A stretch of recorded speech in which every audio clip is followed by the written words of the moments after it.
United Sports Club of साळावलेन United Sports Club of बाणावलेचेर football मॅचीत 2-0 अशी मात केली। पहिलो अर्ध गोल नासतना बरोबरीचेर सोपलो। पळयात, दुसऱ्या अर्धात युनायटेड स्पोर्ट्स क्लब साळावलेन खेळाच्या 37व्या मिनिटार आणि 45व्या मिनिटार सेनेट्रो आणि रोनाल्डो हांचे वरवीं गोल केलो।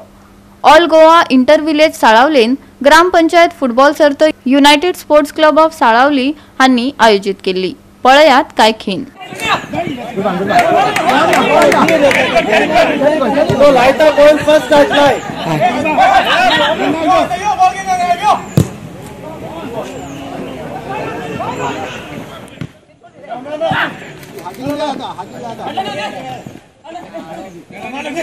First time.